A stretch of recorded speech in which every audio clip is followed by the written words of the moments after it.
Hello everyone, आज हम करेंगे मौर्य साम्राज्य। मौर्य साम्राज्य की स्थापना किसने कब की? मौर्य साम्राज्य की स्थापना 322 ईस्वी पूर्व में हुई। किसने की? नंदवंश के अंतिम शासक, नंदवंश के अंतिम शासक कौन थे? घनानंद को पराजित करके, नंदवंश के अंतिम शासक घनानंद को पराजित करके चंद्रगुप्त मौर्य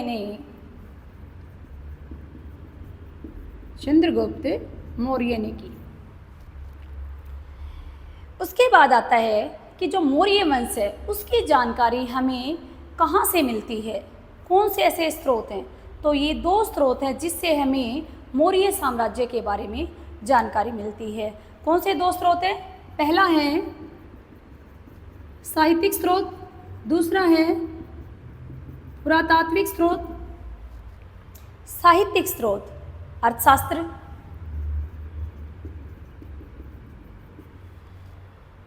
इंडिका,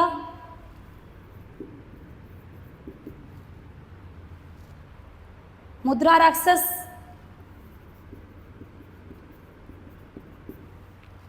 और जैन और बौद्ध ग्रंथ।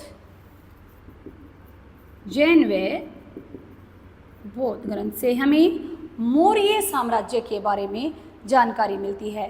अर्थशास्त्र जो थी वो किसकी थी? चाणक्य, इंडिका मेगास्थनीज, मुद्रा राक्षस विशाखादत्त। ये थे साहित्यिक स्रोत। अब अगला आता है पुरातात्विक स्रोत। पुरातात्विक स्रोत थे, उनकी जानकारी हमें अशोक के अभिलेख,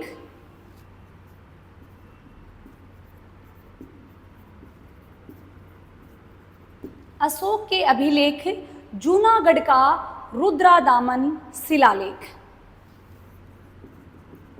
जूनागढ़ का रुद्रादामन शिलालेख। जूनागढ़ कहाँ? गुजरात में।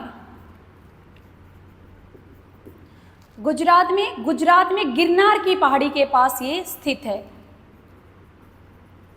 गिरनार की पहाड़ी के पास ये स्थित है, इसलिए इसको रुद्रादामन का जो शिलालेख है उसको गिरनार शिलालेख के नाम से भी जाना जाता है।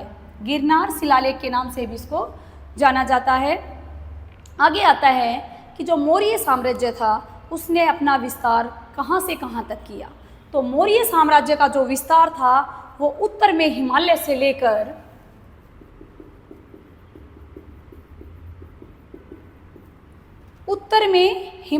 लेकर दक्षिण में मैसूर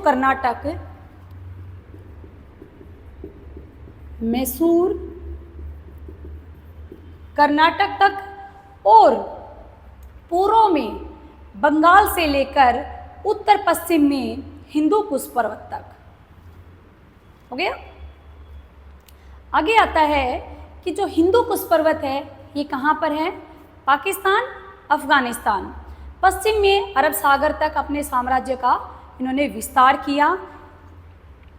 अगला आता है कि चाणक्य को, जैसे ही मौर्य साम्राज्य के संस्थापक जो थे चंद्रगुप्त मौर्य सिंहासन पर बैठे तो उन्होंने चाणक्य को, चंद्रगुप्त ने अपना प्रधानमंत्री बनाया। चाणक्य को और किस नाम से जाना जाता है? तो चाणक्य को कौटिल्य और विष्णुगुप्त नाम से जाना जाता है। यूनानी अभिलेखों, जो यूनान के जो लेखक थे उन्होंने चाणक्य को और भी नाम दिए गए हैं। चाणक्य, चंद्रगुप्त मौर्य को अन्य नामों से भी जाना गया है। प्लूटार्क जो यूनानी लेखक था, जस्टिन जो यूनानी लेखक था, उन्होंने नाम दिया, प्लूटार्क ने एंड्रोकोटस और जस्टिन ने सेंड्रोकोटस नाम दिया। 1793 में विलियम जोन्स ने बताया कि ये जो नाम है ना, एंड्रोकोटस और सेंड्रोकोटस, ये चंद्रगुप्त मौर्य के ही नाम हैं। सिकंदर के दो सेनापति थे, दो सेनापति, एक थल सेनापति और एक जल सेनापति, जिनमें जो थल सेनापति थे उनका नाम था सेल्यूकस निकेटर। उन्होंने चंद्रगुप्त मौर्य पर हमला किया और उसके बाद क्या होता है, चंद्रगुप्त मौर्य उसको युद्ध में हरा देता है। 305 ईस्वी में सेल्यूकस ने मगध पर आक्रमण किया था और क्या नतीजा क्या निकला कि वो पराजित हो गए। उनकी पुत्री थी कॉर्नेलिया, हेलेना से उन्होंने विवाह किया। उसके बाद युद्ध की शर्तों के अनुसार 4 प्रांत, कौन से 4 प्रांत थे, काबुल, कंधार, हेरात और मकरान चंद्रगुप्त को दे दिए। इसके बदले में चंद्रगुप्त ने सेल्यूकस निकेटर को बदले में 500 हाथी दिए। सेल्यूकस ने अपने राजदूत, सेल्यूकस का राजदूत था मेगास्थनीज, उसको चंद्रगुप्त के दरबार में भेजा और इंडिका जो पुस्तक थी, ये किसकी पुस्तक थी, मेगास्थनीज की, जिसके अंदर मौर्य वंश के बारे में बताया गया है। उसके बाद क्या होता है, जो घनानंद थे, घनानंद को हराया था सबसे पहले इन्होंने। नंदवंश के अंतिम शासक जो घनानंद थे, उनको हराने के बाद उनकी पुत्री थी धुरधुरा, की पुत्री धुरधुरा से विवाह कर लिया था इन्होंने। अब आगे क्या होता है, ये सब होने के बाद जैन गुरु थे, जैन गुरु जिनका नाम था भद्रबाहु, भद्रबाहु से प्रभावित होकर चंद्रगुप्त मौर्य ने अपने जैन धर्म को अपना लिया और उसके बाद कर्नाटक के श्रवणबेलगोला में 298 ईस्वी में उन्होंने सलेखना विधि से अपने प्राण त्याग दिए। ये सलेखना विधि क्या होती है,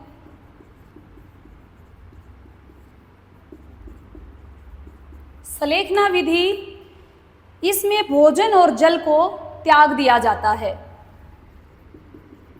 भोजन जल को त्याग कर